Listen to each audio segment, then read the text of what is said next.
Hello friends, how are you? I hope all of you are doing really good. So welcome to the first session of this course, that is CMA paper number 10, 2016 syllabus, cost and management accounting and financial management module question discussion series. So this is your CMA module that we are going to cover, and the first lecture. I hope all of you will have a great journey. As I told you in the introductory part also, that we'll be covering both the costing part also and the financial management part also. That means the complete paper 10. Complete paper 10. Okay, right, sir. So I think all of you must be having this module from the institute, right? And these are all the chapters that we are going to cover. First, introduction part is nothing but theory part. This is not what we are going to cover. Then we'll start from study note number 2, that is marginal costing, right? Marginal costing, we are going to discuss all the concepts, questions, then transfer pricing, then budgeting and budgetary control, then standard costing, variance analysis, then learning curve, right? So these are basically the 4 topics that we'll be covering in the costing part. Then in the financial management part, introduction is all theory, tools, financial ratio analysis, fund flow, cash flow we'll be discussing, working capital we'll be discussing, cost of capital, capital structure, dividend decision, and leverage analysis, everything we'll be doing, right? Then the capital budgeting techniques, right? So as simple as that, sir, nothing to worry. Okay, so let's get going. Let's get started with chapter number. Study note 1 is all theory, purely theory, sir. Study note number 2 from marginal costing we are going to start, right? So if we talk about study note number 2, it has been divided into 2 parts. One is your marginal costing. One is your marginal costing that we'll discuss, right? And the second part in this is the transfer pricing. Second part in this is transfer pricing. So we'll be covering both the parts, marginal costing as well as transfer pricing. The first we'll start with marginal costing, right? So first we'll start with this. Let's get going. Marginal costing, all the concepts you must have done it from the YouTube, right? In this particular series, we are not focusing on the concepts at all, right? So what I'm assuming is that all the concepts you have already done, whether from a YouTube or from anywhere else, right? The concepts are clear. In this series, we are going to focus only and only on the question practice. Okay, so let's get going with the first illustration. Let's see, where is the first illustration, sir? Where is the first illustration? Examples and data. Still searching for the first illustration. I hope we get it soon. Yes, here it is. Illustration number 1 on marginal costing.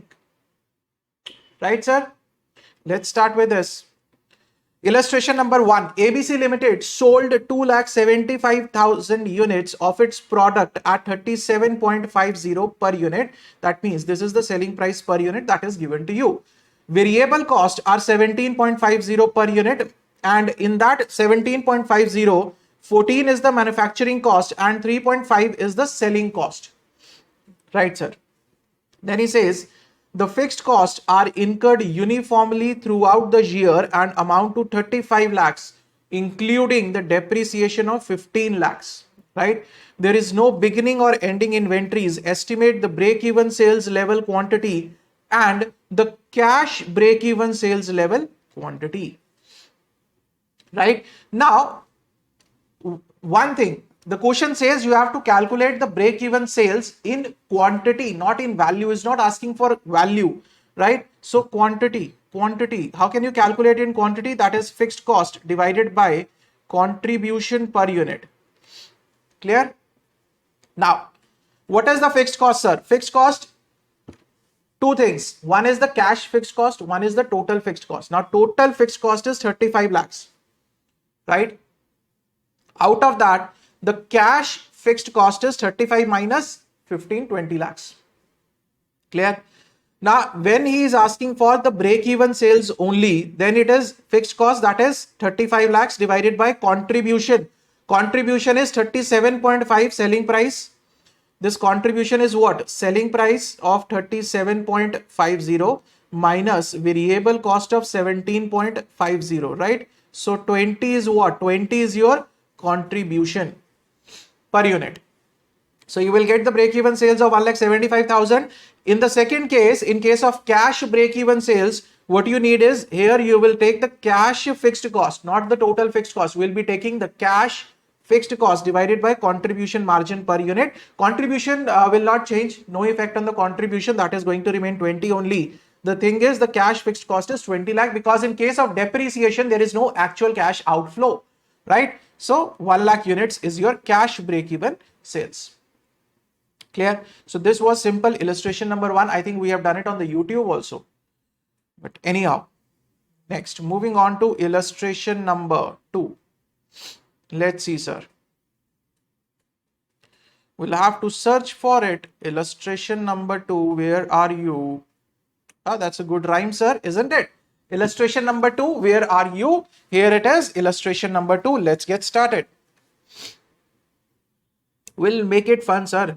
We'll make this subject absolutely fun. The whole series is going to be absolutely fun. So just sit back, relax, enjoy.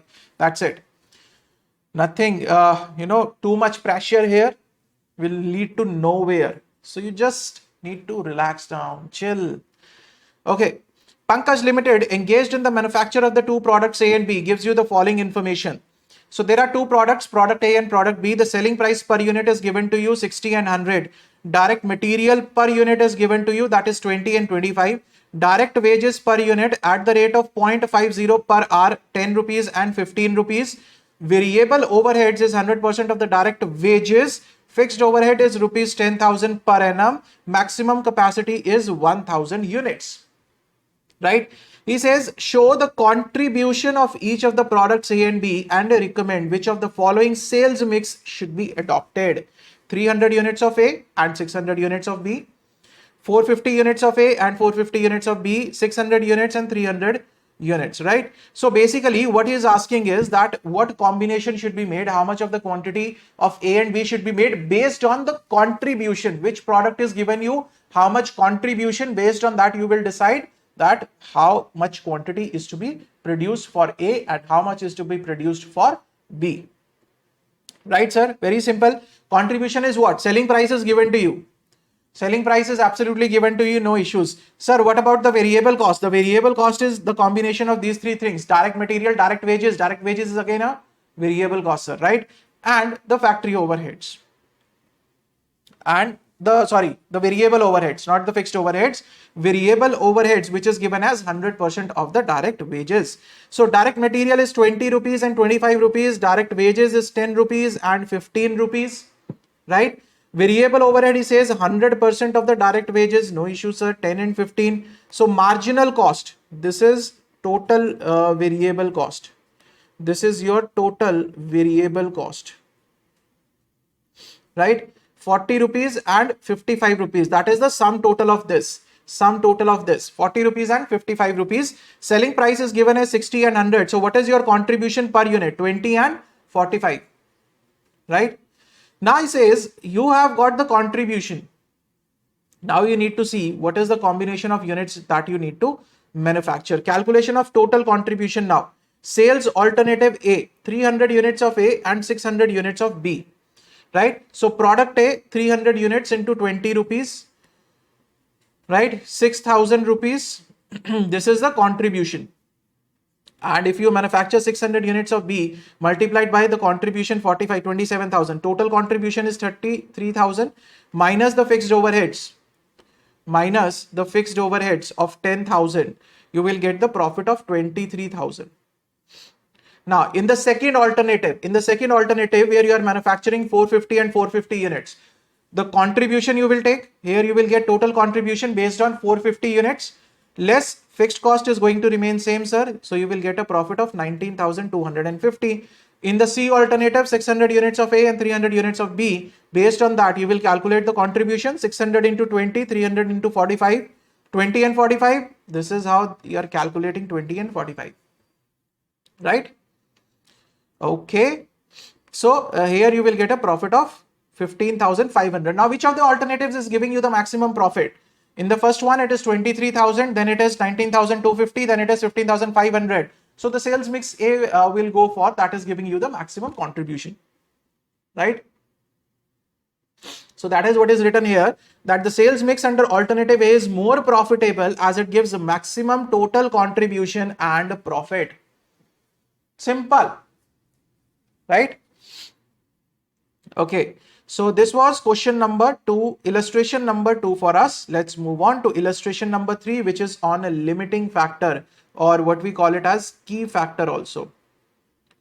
We have discussed it on YouTube also, limiting factor or the key factor. That is, there is some parameter or one of the factors, whether it is material, whether it is labor, that is in shortage, in limit, which we can use, right? So let's start with illustration number 3. In a factory producing two different kinds of articles, the limiting factor is the availability of the labor, right? So he says the labor is available only in the limited quantities. Limited hours means not quantities, limited hours. From the following information, show which of the product is more profitable. Product A, product B. Cost per unit is given to you. Material cost 5 rupees and 5 rupees. Labor cost 6 hours at the rate of 0.5, 3 rupees. 3 hours at the rate of 0.5, 1.5. Overheads are given fixed 50% of the labor, right? So overheads is fixed overheads are 50% of the labor cost. And if you talk about variable cost, that is given to you. Total cost, selling price is given, then profit is given, and the total production for the month is given 500 and 600 units, right? He says the maximum capacity per month is 4800 hours. Whose capacity, sir? Labor capacity. Maximum labor capacity per month is 4800 hours. Now this becomes your limiting factor. This becomes your limiting factor, right? He says give proof in support of your answer. Now what we do in case of a key factor or a limiting factor, sir, we calculate contribution. What is the procedure? We calculate contribution per unit of limiting factor. Contribution per unit of limiting factor, right? So that means the first thing that you need to calculate is the contribution, sir, right? For contribution, you have the material cost, you have the labor cost, you have the variable overheads, you have the selling price. So we can calculate contribution. What's the issue? Material cost is given, labor cost is given, variable overheads are given, right? So this becomes your marginal cost, that is total variable cost. Total variable cost, right? So basically I'll say one thing about this institute mat. Sir, the presentation is not that very good, right? At least if you are doing the totaling of the above three things, you can highlight it just a bit, bold, just do it in the bold or italics or something like that, isn't it? But anyhow, selling price per unit is given, that is 14 and 11. So selling price minus variable cost, selling price minus variable cost, you will get contribution per unit. Now, what is the requirement? What we need to calculate? We want to calculate contribution per limiting factor. What is the limiting factor here? The labor hours is the limiting factor here. So we will calculate the contribution per labor hour. Right now, if we talk about product A, we have calculated contribution per unit. That for 1 unit, the contribution is 4.50. Now we want to calculate for 1 unit, what is the contribution per labor hour? And for 1 unit, how many labor hours? 6 labor hours for 1 unit, right? So we'll calculate the contribution. Number of labor hours per unit, 6 and 3, it is the limiting factor. So he says contribution per labor hour is 4.5 divided by 6 and 3 divided by 3. This is the contribution per limiting factor, that the labor hours are limited. So in that limited, you need to find out that for every labor hour, which product is giving you the better contribution, the higher contribution, right? So in this case, we can see clearly that the product B is giving the higher contribution, isn't it? Right, sir, we'll make product B. So product B is more profitable as it gives higher contribution per labor hour, that is the limiting factor. Now the question says give proof. If this is not asked in the examination, if in the examination they are not asking you for the proof, your answer will end here. Your answer will end here, sir. No need to show the proof or anything, right? But he is asking for the proof now. He says maximum capacity per month is 4800 hours. Maximum capacity in the units, 4800 hours is maximum capacity in units is 800 units and 1600 units. How, sir? He says, let's say if you manufacture product A, then in 6 hours, you will be able to manufacture 1 unit. So in 48 hours, what is the maximum number of units that you can manufacture? Right? That is 800 units. Similarly, for product B, he says, if you manufacture product B, then in 3 hours, you are manufacturing 1 unit. Now, how many hours do you have? We have 4800 hours. So in the 4800 hours, how many units can be manufactured? That is 1600 units can be manufactured, right? So this is the maximum capacity that you can manufacture with the limited labor hours. Now, he says statement of cost and profit. Material, what will be the material cost, sir, if you manufacture 800 units or if you manufacture 1600 units, right? So this is for product A, this is for product B. What is the material cost per unit? That is 5 rupees. So this is 800 multiplied by 5, right? This is 1600 multiplied by 5, right? Labor hours at the rate of 0.50 per labor hour for 4800 hours. 0.50 per labor hour is given. 0.50 per labor hour. So for 4800 hours, what will be the rate, sir? Then overheads fixed 50% of the labor, right? So 50% of this will be your fixed overheads. Then variable overheads at the rate of 1.5, if I am not wrong, at the rate of 1.50 per unit, right? So this is 1.5 into how many units are 800 units, right? So this is 800 multiplied by 1.5 and this is 1600 multiplied by 1.5. So total cost is there. So sales you have already taken, sales is 11,200 and 17,600. So you will get the profit. So which of the product is giving you the higher profits? So product B is giving us the higher profit 3,600, which is the proof that the product B is more profitable to manufacture first, and then whatever the hours are left, you can manufacture A, sir, if anything is left, right? Otherwise, it is beneficial to manufacture product B. Now, this is very important question, sir. Key or limiting factor. This is a very, very good question. And key or limiting factor is always, one of the favorite topics in any exams, whether it is a CA exam, whether it is a CMA exam. These kind of topics are always the favorites. Let's move on to illustration number 4, that is make or buy decision. Illustration number 4. A mobile manufacturing company finds that while it cost 6.25 each to make a component X2370, the same is available in the market at 5.75 with an assurance of the continued supply. The breakdown of the cost is, he says that if the company is thinking that if we manufacture this part self, right, within the company, it will cost 6.25. Whereas if we buy it from outside, the same part is available for 5.75 rupees, sir. Now you will say, sir, that's not a bad deal, right? Why not to save 0.50? Isn't it? That will be a layman interpretation, sir. That will be a layman interpretation that, sir, if we are manufacturing, then the cost is 6.25, and if we buy it from the outside, we are getting it for 5.75. Then why not buy it from outside and finish the story? That's it. But let's see whether it is beneficial to buy or not. Direct material cost is 2.75. Direct labor is there, other variables are there, and depreciation and other fixed cost is there, 1.25. Total is 6.25. Should you make or buy? Just tell me one thing.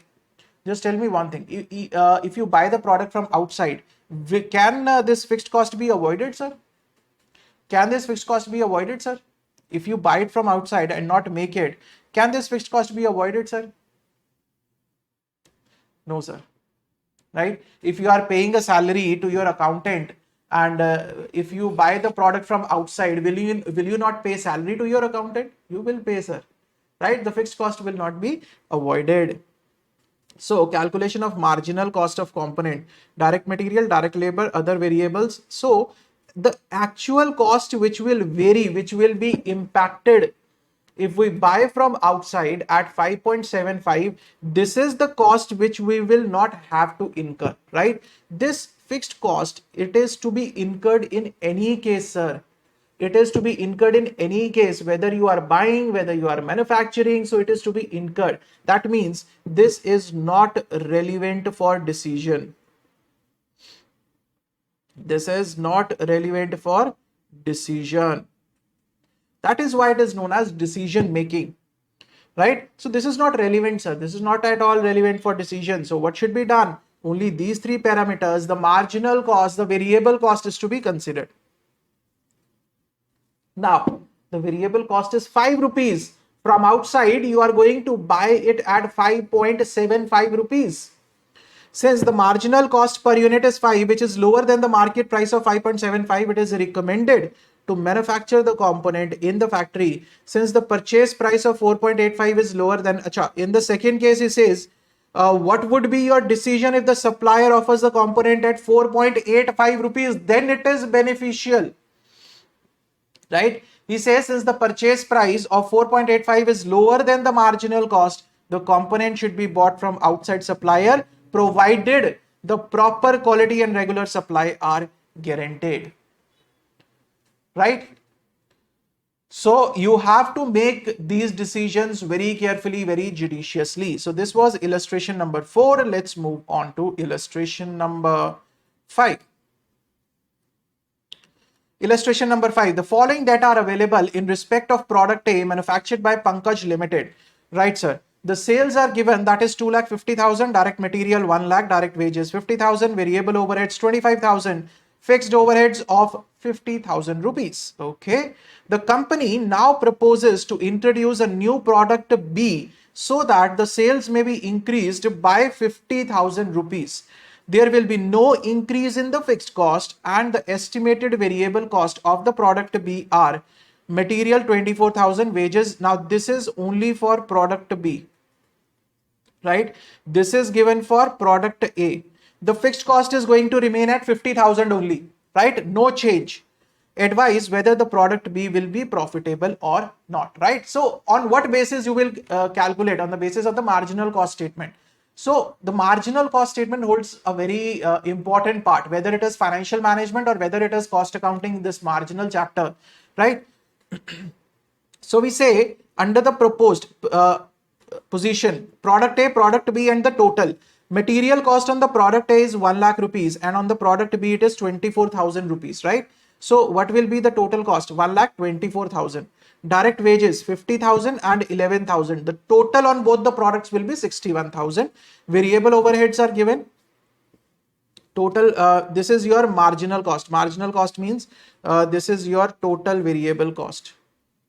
This is your total variable cost. 1,75,000 and 42,000, right? Sales are given to you. So increased by 50,000. Total sales are increased by 50,000. That means the sales of the product B will be 50,000 and product A is given as 2,50,000, right? So total is 3 lakh rupees. Contribution, sales minus variable cost. Sales minus variable cost will give you contribution. Now the fixed cost, fixed overheads are going to remain 50,000 only. Here it is not going to be anything, sir.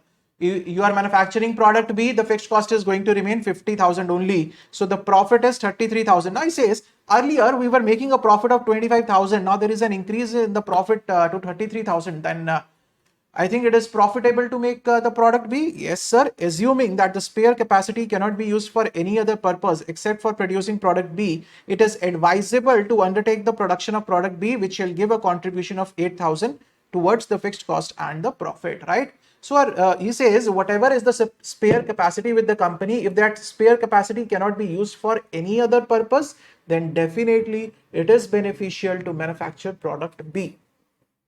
Clear? So simple question, sir, not that difficult question. Let's move on to illustration number 6. Very simple. P Company Limited has an overall profit volume ratio, that is the PV ratio of 60%. If the variable cost of the product is 20 rupees, what will be its selling price? Very simple, sir. What is PV ratio? Just listen to it. Forget about this solution. What is PV ratio, sir? PV ratio is contribution divided by sales multiplied by 100. Now contribution you cannot calculate, but you can write contribution at sales minus variable cost divided by sales into 100. Now sales is not given to you, variable cost is given to you. PV ratio is given as 0.60, right? So you will take S here, that is 0.60 S is equal to S minus 20. I can write it as S minus 0.60 S is equal to 20. 0.40 S is equal to 20. So what is the value of S here? 20 divided by 0.40, that is 20 divided by 0.4, that is 50 rupees. This is what is the requirement of the question, 50 rupees. No need to just assume 100, then contribution, then variable cost. Why there is a need? There is no need for this, sir. Right? Simply do this way. Absolutely correct. In the examination, nobody can, can say that it is not correct. It is 101% correct, sir. You are doing it by the proper logic, sir. What is the issue? Why there is no need to assume anything? No need to assume, no need to go by the lengthier. This is a better presentation. And you know, the beauty of marginal costing chapter is that you can play with the question in multiple ways. You can play with the question in multiple ways. This is the best part of this chapter. So we are done with illustration number 6. Let's move on to illustration number 7. Indo-US company has a capacity to produce 5,000 articles but actually produced only 2,000 articles for home market at the following cost. Material 40,000, wages 36,000, factory overheads fixed and variable are given. Then administration overheads are absolutely fixed, 18,000. Selling and distribution fixed and variable are given. The home market can consume only 2,000 articles at a selling price of 80 rupees per article. An additional order for the supply of 3,000 articles is received from a foreign customer at 65 rupees per article. Should this order be accepted or not, right? So the capacity, how much is the capacity? Capacity is 5,000 units, right? So what the question is saying is that capacity is how much? 5,000 units. Out of this, what currently they are doing is they are currently manufacturing 2,000 units for the home market because there is no demand for that, right? There is no demand more than 2,000. The remaining 3,000 is the idle capacity as of now. Now they have received, now in the home market, they are selling this at the rate of rupees 80. Now he says, there is an order from the foreign customer for these 3,000 units and the price quoted is rupees 65. He said, should the order be accepted? Will it be profitable or not? Right? When will you accept that order? You will accept only if it is profitable. If it is not profitable, then why will you accept that order? Isn't it? Okay, calculation of present profitability. What is the present profitability? At present, you are selling 2,000 articles at the rate of rupees 80. Right, that is in the home market. Less the marginal cost, material and wages is given, then variable overheads of factory and selling and distribution you have taken. So from here you will get the contribution, right? Factory overheads variable 20,000, selling overheads variable 16,000, correct? So you will get the contribution from here, that is 48,000. Less the fixed overheads, you will get a profit of 8,000, right? Since there is a profit of 8,000 at the existing level of 2,000 sold in the home market, the fixed costs are fully recovered. Now, what he is saying is that, sir, because in the existing scenario also, you are earning a profit of 8,000 rupees. Now, when will you be earning the profit? When your fixed cost is fully recovered out of the contribution, right? Now, if you manufacture extra 3,000 units, there is no extra fixed cost, right? There is no extra fixed cost, sir.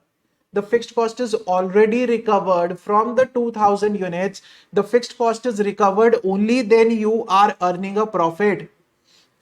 What is meant by recovery? Listen, I'm saying there is a contribution of 100 rupees and there is a fixed cost of, let's say, 200 rupees. Now, can I say my fixed cost is recovered? No, sir.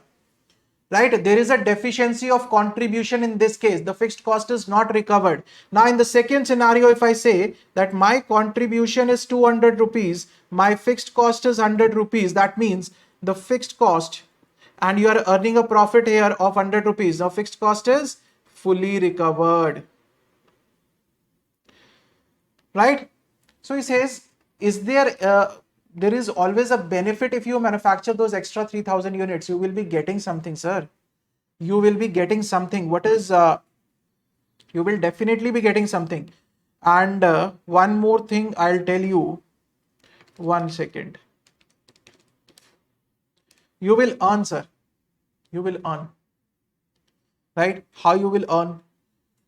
Because the profit already, you are already into profit, so extra 3,000 will fetch you the profits only. There is no fixed cost except the order. Here you have to write except the order for additional,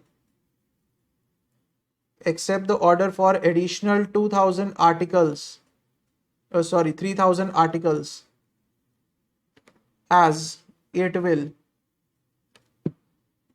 add to existing profits, right? So this line should be added, sir. Why? Because what is the requirement of the question? Sir, requirement of the question is whether the order should be accepted or not. So you have to write this thing that yes, the order should be accepted, because in the present scenario also we have recovered the fixed cost. We are into profit. So any additional manufacturing will add to our contribution and the profit without adding to the fixed cost, right? So this was question number 7. Mark it as important. This is a good question, right? Whether export market versus the home market, right, sir?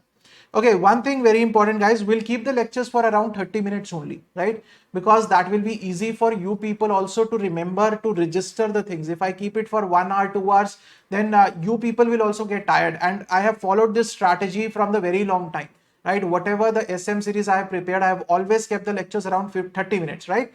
So we'll end this lecture here. From illustration number 8 onwards, we'll continue it in the next lecture. I hope you enjoyed this lecture, and if you have enjoyed it, do share with all your friends that they can also join the series and take the benefit and make this paper one of the easiest, one of the most enjoyable, and one of the most scoring papers of their examination, right? So see you guys in the next lecture. Till then, stay safe, stay healthy, keep studying, keep sharing. Thank you so much.